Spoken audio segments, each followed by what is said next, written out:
Nous on discute, comme je dis, on n'a pas tout. Moi c'est physique, hein. C'est-à-dire que d'un coup je suis devenu journaliste, je suis sur 70 sujets hyper compliqués. Je suis en quadruple vérification de triple source de machin. Ouais, non mais c'est sûr. Moi mes semaines elles ont changé. Avant c'était Xerath. Hein. C'est-à-dire que là je suis en. La France va devenir le premier pays européen à utiliser la technologie de reconnaissance faciale pour donner aux citoyens une identité numérique sécurisée. Souhaitant numériser son administration à 100%, le gouvernement français va tenter de mettre en place une application permettant de s'identifier grâce à des données biométriques. Mais s'agit-il là d'une avancée technologique importante permettant un gain de temps considérable, ou alors est-on face à un véritable tournant dystopique ?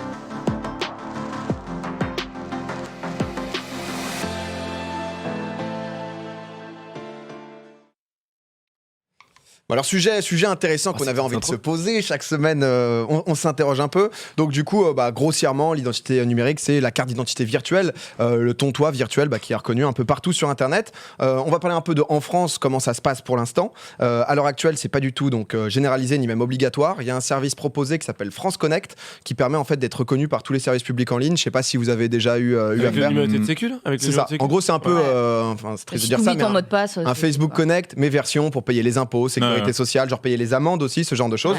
Il y a que 15% des Français qui connaissent vraiment France Connect, parce que c'est un truc assez nouveau, ils n'ont pas trop parlé, alors que j'avoue que ça a un côté un peu pratique. Moi aussi. De justement d'éviter tout ce qui est paperasse.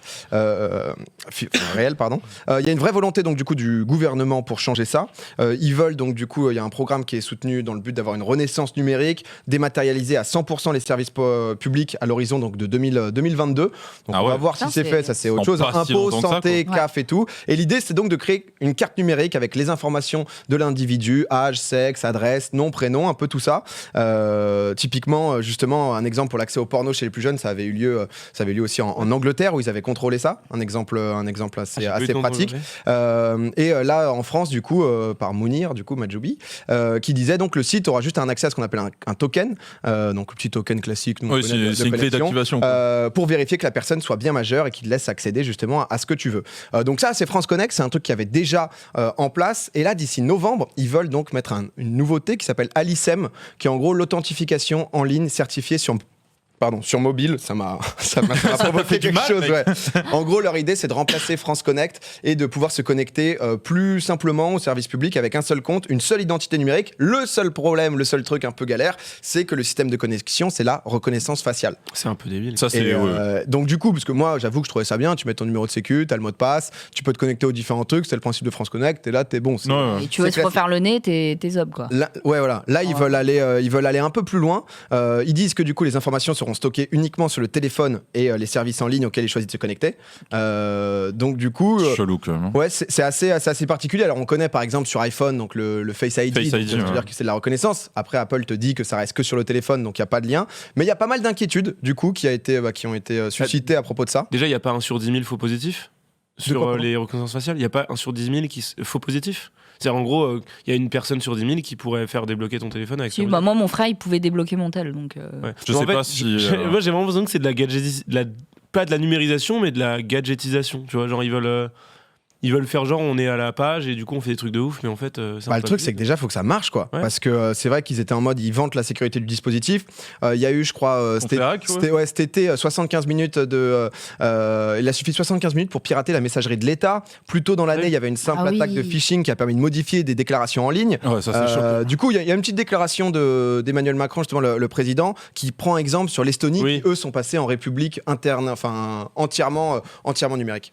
À cet égard, l'Estonie, le Danemark sont extrêmement en avance avec une identité numérique, des procédures de sécurisation. Comme l'a dit ce matin la présidente estonienne, une hygiène numérique qu'il nous faut généraliser. Bon, du coup, voilà, c'est vraiment l'Estonie. Il y a 98% de la population qui sont des e-citoyens, donc avec. Donc ça veut dire qu'ils ont plus de carte bancaire, genre il y a plus rien. Enfin, genre ça c'est. Je veux dire, ils sont pas à 100%. Ils ont, en gros, ce que ça leur permet, c'est accéder en ligne à leur ordonnance médicale, utiliser la signature électronique. Mais les timings, le temps que ça prend pour créer une société, genre. C'est ça, 18 minutes. Il y a même Clément à un moment qui avait voulu qu'on crée une boîte en Estonie. Je balance. Tu peux te mettre ta boîte en 2 minutes. Je sais pas ce qu'il en est. Tu peux voter en ligne. Enfin, il y a pas mal de choses. 18 minutes, c'est C'est-à-dire il faut 18 minutes à un mec pour avoir un lambda statut, quoi. pour créer un statut et une société. Alors genre tu veux être auto-entrepreneur, genre là-bas, ça te prend 18 minutes. Et tellement c'est numérisé en fait. Voilà, parce que sinon tu passes au greffe de commerce et tout. Rendez-vous, machin truc. Tu t'en sors pas trop. Qu'est-ce que vous en pensez? Est-ce que c'est un truc, vous, le côté numérisation, est-ce que c'est un truc qui vous fait plaisir? Enfin, est-ce que ça vous fait peur? C'est quoi vos avis un peu là-dessus, à chaud? En vrai, mais c'est obligatoire. Au bout d'un moment, de toute façon, on arrive dans une société où tous ceux qui savent pas se servir d'un ordinateur sont aujourd'hui potentiellement décédés de vieillesse, parce que ça fait longtemps maintenant quand ça existe. Et donc, il est temps de se mettre à la page, quoi. Après, il y a encore des gens qui savent pas, tu vois. Non, mais c'est ça, je vois ma génération, par exemple, ma mère qui est encore vivante. En Estonie, elle sait pas servir de l'ordi, tu vois. Mais... moi, le premier qui savait se servir d'un ordi dans ma famille, c'était mon papy. Donc, après, ça dépend. Ça dépend, tu vois. Mais genre, le truc, c'est est-ce que en Estonie, il est en PEX. De mort. Est-ce que en Estonie, ils ont mis complètement de côté les gens qui savent pas se servir d'un ordinateur? Ça se passe comment? Ouais, j'allais dire, c'est clivant quand même. Hyper clivant. Ouais, c'est clair que c'est clivant. Je sais pas exactement comment c'est fait. Ils disent 98% des gens. 98.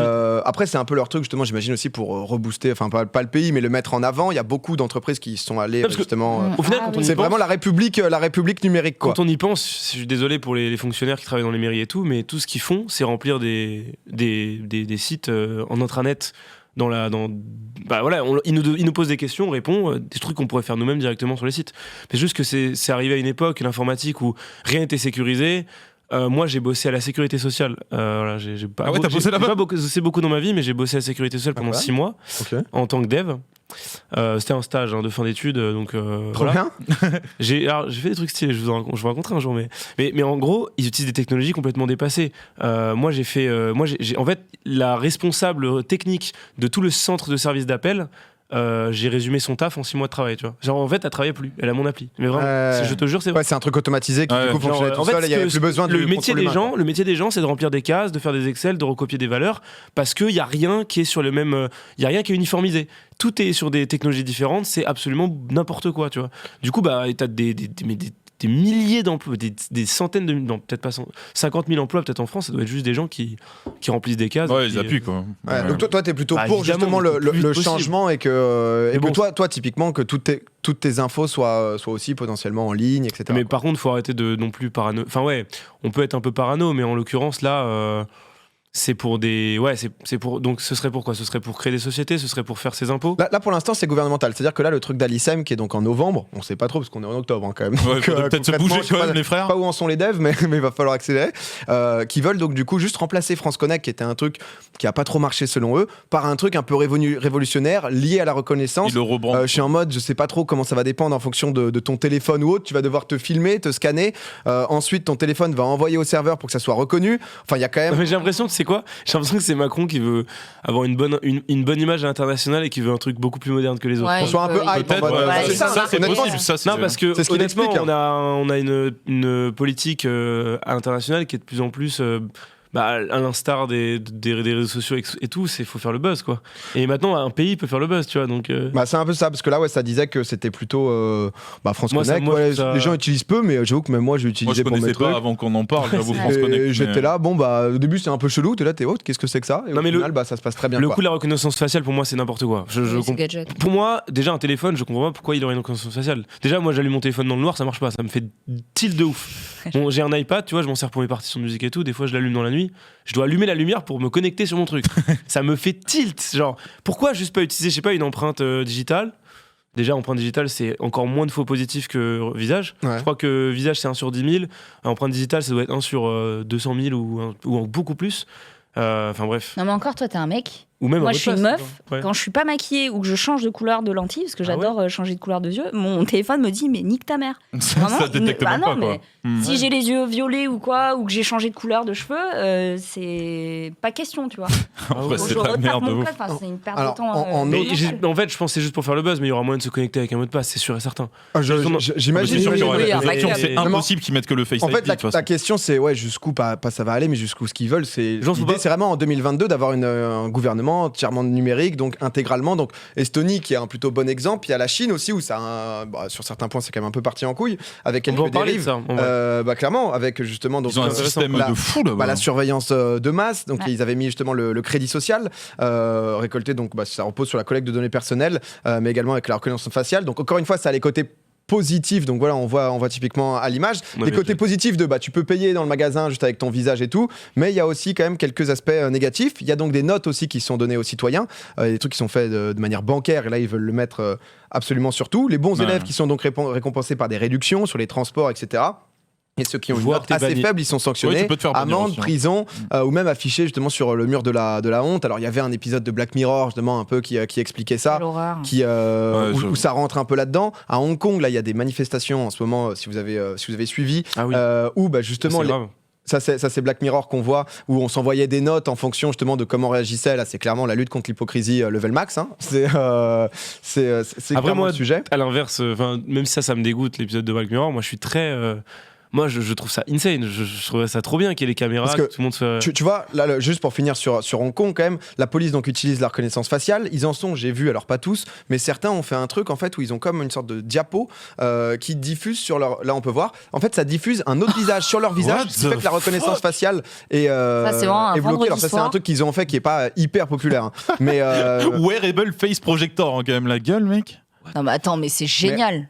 Attends, mais à quelle heure t'as l'air humain? Qui a pas été confirmé à 100% d'ailleurs, hein. Donc on a quand même moi j'avais essayé de recouper des infos quand j'avais vu ça, j'avais cherché sur 2-3 sites, il n'y avait pas d'infos vraiment, donc on voyait juste c'est surtout je pense un peu le truc de un peu comme a fait d'ailleurs aucun rapport, mais le site d'action avec Donald Trump, un peu le délire de fake news pour faire parler justement, parce que tristement maintenant soit tu choques en faisant un truc semi-vrai, semi-faux, soit c'est compliqué, donc ça c'est pas sûr à 100% que c'est confirmé, mais c'est en tout cas une des problématiques qu'ils ont, donc par rapport à ça, la question c'est toi Sartre par exemple. Je pense qu'il faut pas parler du fait que ce soit reconnaissance faciale ou pas, il faut juste parler du fait que ils veulent que tout devienne numérique.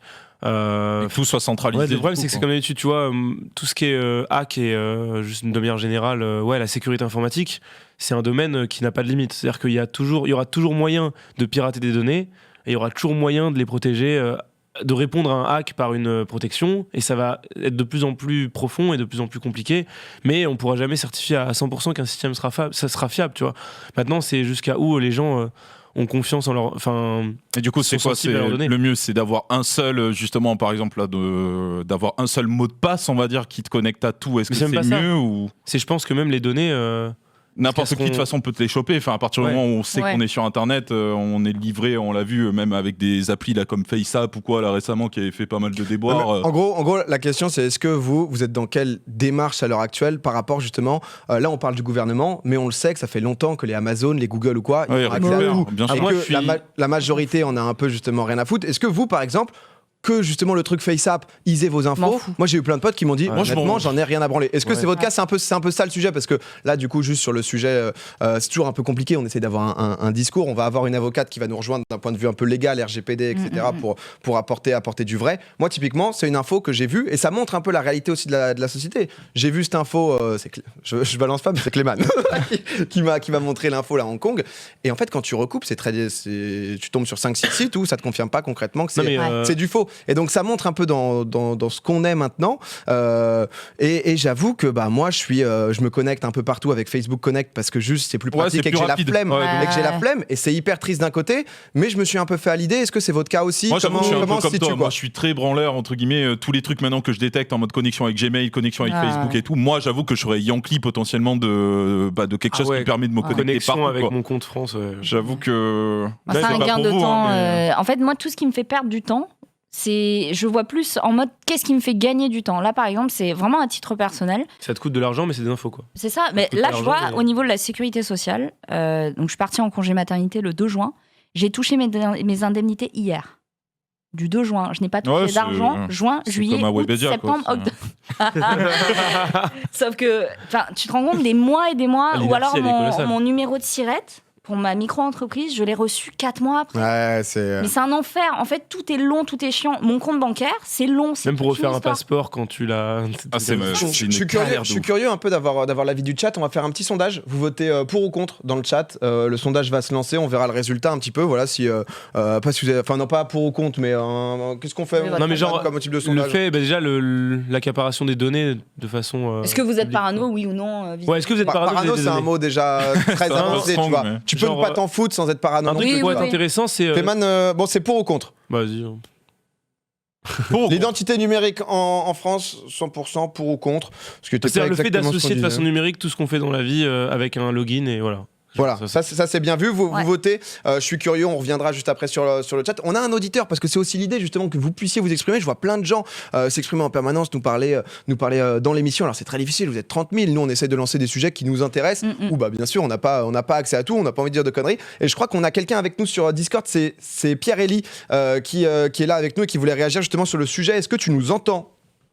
Ouais, je vous entends très bien. Bonsoir PA, bonsoir à tous. Salut. Enchanté mon petit pote. Qu'est-ce que tu penses justement de ce sujet? C'est quoi ton avis là-dessus par rapport même à ce qu'on disait à l'instant?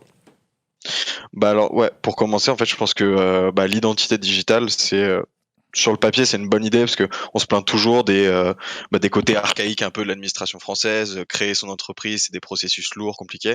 Donc pour moi, sur le papier, c'est une bonne idée, mais à l'ICEM, c'est vraiment, comme disait Sard, utiliser la reconnaissance faciale, c'est une grosse bêtise en fait. Parce que si je peux juste repréciser comment fonctionne à l'ICEM. Bien sûr. En gros, comme l'a bien présenté le sujet, c'est la plateforme pour accéder à son identité digitale, donc tout ce qui est en rapport avec l'État, les taxes, les banques, la sécurité sociale. Et en fait, pour accéder à cette application, on va utiliser la reconnaissance faciale. Et c'est un procédé qui est un peu similaire à Face ID, c'est-à-dire que tu vas utiliser une vidéo, prendre différents angles de ta tête, et ce sera lié en fait à ton passeport biométrique. Ça va comparer les deux et ça va pouvoir certifier si c'est toi ou non. Et en fait, la promesse du gouvernement, c'est que les datas qui sont liées à la reconnaissance faciale, de une, elles sont pas liées à ton identité, c'est-à-dire qu'elles seront pas liées à tes impôts, à tout ce qui est sécurité sociale, et de deux, c'est qu'elles seront supprimées en fait après la création de ce processus de sécurité. Et en fait, tout le sujet, c'est est-ce qu'ils vont vraiment les supprimer? Est-ce qu'ils vont les garder? Est-ce qu'on va avoir du coup à terme l'utilisation d'une reconnaissance faciale comme on voit en Chine ou à Singapour? Et t'as beaucoup d'opposition en France, et notamment t'as la CNIL qui a dit que pour eux c'était pas possible. T'as un parlementaire qui a dit que c'était une hérésie de faire ça maintenant alors que on n'a pas fait de vrais tests, de vrais contrôles. T'as notamment la CNIL aussi, hacker. Ouais, la CNIL, exactement. Et t'as un hacker français assez connu qui s'appelle Robert Baptiste, qui a dit faut arrêter de se vanter du niveau de sécurité de cette application parce que c'est à chier. En fait, lui, il a hacké l'application en 75 minutes. Il a eu accès à toute l'application et il a dit vraiment faut faire la sécurité, faut faire des bug bounty. Ils peuvent pas mettre ça en place dès maintenant. Des bug bounty, c'est en gros tu mets des primes sur qui est capable de trouver ça. Ok. Déjà, pour l'explication. Hyper bien. Pierre, elle est incroyable, mais c'est ça que j'ai envie aussi, que les gens puissent prendre la parole, et c'est ça qui est trop bien. Tu bosses en sécu, quoi? Ouais, t'es dans ce domaine, Pierre, ou c'est juste un truc qui t'intéresse? Pas du tout. Alors en fait, c'est justement grâce à ce Robert Baptiste qui est assez connu. Hein, il a 125 000 followers sur Twitter. Ah ouais. Okay. Il avait publié il y a, je crois que c'était en avril, il avait dit bon les gars, je suis pas censé vous le dire, mais il y a un projet du gouvernement, ça s'appelle Alicem. J'ai réussi à aller hacker. Donc c'est assez marrant, et là il est revenu dessus en septembre avec un screen en fait d'un blog de dev où en fait t'avais un des devs qui était calé sur Alicem qui demandait de l'aide, et le mec n'avait pas rendu anonyme son code, et le mec disait c'est ça la crème de la crème des devs français, donc la haute sécurité, et il a dit franchement voilà quoi, et donc du coup après je me suis renseigné, et t'as un article sur Bloomberg, je pourrais vous refiler le lien, qui est hyper intéressant, avec plaisir, détaille tout le projet et ouais, qui montre toutes les oppositions qu'il y a, et notamment que ce projet même va à l'encontre d'une loi européenne. Il y a des procès en cours sur la liberté des données du citoyen européen. Écoute, honnêtement, c'est hyper intéressant. Je suis curieux d'avoir l'article. Merci beaucoup. Je me demande aussi par rapport au chat si on peut afficher le sondage. Je pense que c'était serré. Pour rebondir à ce que tu dis aussi par rapport concrètement au droit, par rapport à l'impact de l'État, ce qu'ils peuvent faire avec ces données. Pendant qu'on voit les résultats, 53,6% de contre, 46% avec quasiment 30 000 personnes. C'est pour voir si le sondage marche bien. C'est possible qu'on ait de plus en plus des petits sondages comme ça pour avoir les gens.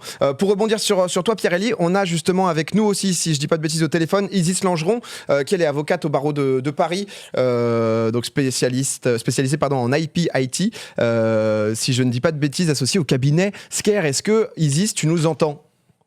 Oui, je vous entends. Bonsoir, merci beaucoup de me recevoir. Bonsoir. Merci d'être là déjà. C'est trop cool. On a des gens qui passent, des gens. Parce que voilà, comme je disais, nous on en discute. On discute de nos avis aussi de gens qui ont 25 ans, qui ont grandi là-dedans. Isis, par rapport à ce que disait aussi Pierre-Élie, concrètement, est-ce que parce qu'on se pose des questions sur l'état, ce qui se passe outre leur niveau à eux de développement, etc. Qu'est-ce qu'ils peuvent faire à partir des données qu'ils vont collecter, comment ça peut se passer? Est-ce qu'il y a des trous vraiment qui sont confirmés? Explique-nous un peu aussi ton point de vue. Alors, de mon point de vue d'avocate et juridiquement, concrètement, ils ne peuvent rien faire de plus que ce qui est déjà écrit dans le décret. C'est-à-dire que le traitement doit rester dans le cadre légal et dans la finalité qui est déterminée, c'est-à-dire s'authentifier au moyen d'un smartphone auprès d'organismes privés ou publics. En réalité, le consentement, il n'est donné que pour ça. Okay. J'ai envie d'ajouter également que l'application elle a été développée par le ministère de l'Intérieur et l'Agence nationale des titres sécurisés. Donc, on peut quand même avoir une certaine confiance dans notre État régalien. En tout cas, j'ai envie de le croire. Et également, il faut aussi dire que le but, c'est de s'inscrire dans une volonté de progrès, comme vous disiez tout à l'heure, et de lutter contre les usurpations d'identité, tout ce qui est cybermenaces, etc. En termes purement sécuritaires, ils ont quand même fait pas mal de choses, dans le sens où ils ont déjà déposé une demande de visa auprès de l'ANSSI, qui est l'Agence nationale de la sécurité des systèmes d'information, et qui est en charge de délivrer des visas de sécurité après une évaluation qui est assez poussée.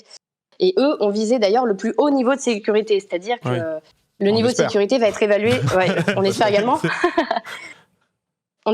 et selon des critères du coup de sélection qui sont très très élevés. Donc on voit bien qu'il y a quand même une démarche de sécuriser tous ces traitements. En plus, si on prend également ce que dit le ministère, il y a une partie des informations qui sont stockées uniquement sur le téléphone d'utilisateur et de manière chiffrée. Et toutes les données qui sont liées à l'historique des transactions qui sont associées au compte à l'ISEM sont, elles, conservées dans un traitement qui est dit centralisé, sécurisé, et les données sont supprimées après une période d'inactivité. Ok. Donc en fait, on peut voir essaye de prouver justement que ça reste, que c'est impossible d'entrer en relation, même si justement ça reste. Enfin, il y a un lien avec le serveur forcément, mais c'est chiffré et pas récupérable. Est-ce que alors pas forcément résumer là-dessus, mais est-ce que justement on n'est pas un peu d'avis oui, il faut une avancée numérique, il faut de plus en plus. Bon ça peut pas être une réalité même d'un point de vue. On le sait quoi, que de toute façon ça va partir en mode time out à un moment donné. Voilà, que c'est plus possible, que là c'est peut-être un peu trop récent, comme tu disais Sard aussi, un peu trop en mode regardez, on est français, on a les technos de ouf en premier et on impressionne tout le monde, mais que ça va venir petit à petit, parce que c'est vrai que qu'est-ce qui se passe, je suis curieux, même un truc con, mais légalement tu vois, s'ils lancent le truc Altisem, ça marchait très bien France Connect, il y a un hack ou il y a un truc comme ça, c'est terrible en termes d'image quoi. Ah oui, ça détruit tout, on passe pour des gros cons. C'est horrible. Après, est-ce qu'on peut lutter contre le progrès? Effectivement, je doute un petit peu. Ce qu'il faut, c'est entourer tout ça un peu d'éthique et de faire une utilisation un peu morale de la donnée. Et en fait, respecter stricto sensu les finalités pour lesquelles elles sont collectées, c'est-à-dire les finalités pour lesquelles ils ont développé ce projet. Et c'est vrai qu'on est dans... Après, s'il y a une base de données avec des informations sur les gens, ce qui sera forcément le cas du coup, qui est disponible... forcément, ça donne envie, du coup, avec des nouvelles technologies, ça donne envie de s'en servir pour faire d'autres choses. Ils pourront greffer des projets à celui-là plus tard. Et, non, mais bien sûr, mais il y a d'autres choses. Et c'est vrai, ça serait une très très grosse base de données extrêmement importante, mais ça existe déjà. On a déjà le dossier médical partagé en France. Mais d'ailleurs, moi, justement, par rapport à ça, j'avais bossé du coup à la CNIL. J'avais bossé avec la CNIL du coup à la Sécu et c'était incroyable. En fait, quand je faisais une requête SQL, donc pour faire accéder à la base de données, j'avais droit de faire une requête par semaine et je devais la faire valider par le CNIL qui devait me dire vous avez le droit de faire cette. J'avais un token à rajouter dans ma requête. Sinon ça passait pas. Pour qu'ils sachent que c'est moi qui ai fait cette requête, donc j'avais mon nom qui était associé à cette requête. Et du coup, j'avais droit à une seule requête par semaine et elle devait quand même je devais quand même permettre à l'utilisateur d'accéder à ces données. Du coup, j'avais fait une giga requête qui prenait 30 minutes à se faire et qui était à faire toutes les semaines en routine pour qu'il puisse se balader sur les données une fois par semaine sur des données qui étaient passer. Mais tu vois ce que je veux dire ? Parce que j'avais droit qu'à une requête. Parce que je pouvais pas communiquer avec cette base de données tellement elle était chiffrée. Elle est trop dure. Parce que c'est évidemment. Heureusement quand même. Moi j'ai une question pour Isis en fait. Je suis en train de me dire si l'identité est déterminée par notre visage, parce que c'est un peu le principe de cette empreinte numérique, qu'est-ce que ça donne au niveau de la loi ? Est-ce que ça peut donner lieu à de nouveaux textes en termes d'identité numérique définie par le visage ? On a des gens aujourd'hui qui... aujourd'hui, on est dans un état laïque, c'est-à-dire que dans les lieux publics, on a le droit de... par exemple, je prends l'exemple du voile, typiquement. Est-ce qu'on va nous demander, en allant à l'URSSAF... d'enlever le voile pour pouvoir justement être scanné. Est-ce que les questions de l'identité numérique par le visage se posent au niveau de la loi ? Est-ce qu'il va falloir créer de nouveaux textes ? En fait, je fais un raisonnement par extension. Je me dis, est-ce que... sur la suite, si ça s'est mis en place, sur comment ça va se passer justement. Ou même une personne trans ou... Tu vois effectivement, je pense que ça va poser des problématiques à ce niveau-là. Ça, c'est presque évident. De toute façon, un texte, on emmène toujours un autre et toujours un autre et toujours un autre. Ça, c'est un vrai problème. Et c'est vrai que ça pose aussi un petit peu la question du consentement. En fait, je disais tout à l'heure, c'est que là, le problème juridiquement, et on parlait tout à l'heure, l'auditeur parlait de la CNIL, qui a émis un avis qui était très négatif, et il y a eu également d'autres recours devant le Conseil d'État pour faire annuler ce décret. Le problème, c'est qu'à l'heure actuelle, le consentement, il n'est donné que par la reconnaissance faciale. Juridiquement, le consentement doit être donné de manière libre et éclairée. C'est-à-dire que si le consentement est libre et éclairé, ça veut dire qu'on devrait pouvoir avoir une alternative. C'est le problème en fait qui se pose là. Non, il y aura forcément un ils vont foutre. Après, c'est le truc très con en fait pour revenir sur le sujet alors basique et la situation actuelle, c'est qu'il y a un truc qui marche, France Connect, où il y a que 15% des Français qui sont au courant de son numéro de sécu et un mot de passe, et du coup ils veulent tout remplacer par un truc hyper technologique qui est pas sûr de marcher et qui pose des questions aussi d'un point de vue éthique et juridique. Typiquement, une personne transgenre, elle est pas définie par son physique, donc est-ce qu'elle se reconnaît dans ce genre de démarche ? Honnêtement, on en est aussi au stade où il y a beaucoup de questions et c'est pour ça que je voulais un peu en parler avec vous parce que c'est un truc où il y a peu de gens qui sont au courant de ça. Il y a personne qui a encore la science exacte là-dessus et pourtant... En fait, il y a trop de questions possibles. Il y a la question de la sécurité, donc qui est un vrai débat parce que c'est vrai que dans le passé... l'État français, pendant plein d'endroits, a montré qu'ils n'étaient pas forcément au top du top en termes de technologie et les systèmes. En fait, les systèmes ont tellement d'inertie et la technologie évolue tellement vite que forcément, ils sont souvent dépassés et c'est un problème. Donc ça, le problème sécurité, c'en est un. Le deuxième problème, c'est les données. Il faut les garder stockées quelque part. Qu'est-ce qu'ils font de ces données ? Il a dit tout à l'heure qu'elles seraient supprimées. Mais du coup, est-ce que c'est vrai ? On ne sait pas. Oui, c'est ce qui est annoncé généralement. Là-dessus, il n'y a pas d'annonce, mais je suis d'accord qu'il y a genre. Il y a ce débat quand même qui est posé. Il y a beaucoup de débats que ça soulève, quoi. Ils peuvent, même s'ils stockent pas les données, ils peuvent peut-être peut-être faire des chiffres, tu vois, des statistiques. Ils peuvent faire des statistiques sans forcément garder les données, tu vois. Ils peuvent rajouter des chiffres à des compteurs. Concrètement, si elles sont anonymisées, oui. Ouais, concrètement, ils peuvent tout faire. C'est-à-dire ensuite, justement, qu'est-ce que la loi permet, qu'est-ce que l'éthique permet, qu'est-ce que les gens veulent. Il y a trop de questions possibles. À mon avis, il faut peut-être. Non, mais faut voir déjà quand ça sort. Mais il y a la question de la discrimination. Si quelqu'un qui n'a pas de téléphone, comment il fait ? Exactement. Tu vois qu'il n'y a pas de smartphone. C'est ce qu'on se posait pour les Estoniens. Non, mais honnêtement, il y a beaucoup de questions. Ne peut pas participer. C'est chez gens qui ont toujours des téléphones arables. Isis, merci beaucoup déjà pour tes précisions justement juridiques sur des points très clairs parce que tout ce qui est RGPD, etc., c'est son quotidien. Merci énormément, Isis. Passe une bonne soirée. Merci à toi. C'était super. Merci aussi Pierre-Élie. Pierre-Élie le boss, lui il bosse pas là-dedans, il s'intéresse juste à tout ça. Et c'est ce que j'ai envie de faire plus souvent, que vous puissiez venir. Nous on discute, comme je dis, on n'a pas tout. Moi c'est physique. C'est-à-dire que d'un coup je suis devenu journaliste, je suis sur 70 sujets hyper compliqués. Je suis en quadruple vérification de triple source de machin. Non mais c'est sûr. Moi mes semaines elles ont changé. Avant c'était Xerat. C'est-à-dire que là je suis mais c'est intéressant parce que ça nous fait nous poser des questions et c'est ça qui est important et surtout sur des trucs qui sont pas forcément mis hyper en valeur et on veut pas dire de conneries non plus. Quand on en dit, on essaye de se rattraper, que ce soit sur YouTube, on en reparle dans l'émission d'après. C'est notre expérience personnelle. Et d'ailleurs, toi, quelle utilisation tu as de ce que tu parlais de France Connect, mais toi, tu balancerais ton image Moi, je France Connect un max. C'était ça. Non, mais c'est abusé qu'il n'y ait pas plus de pub vis-à-vis de tout ça. Genre. Est-ce qu'on peut faire la pub d'un projet de loi Non, France Connect, je parle.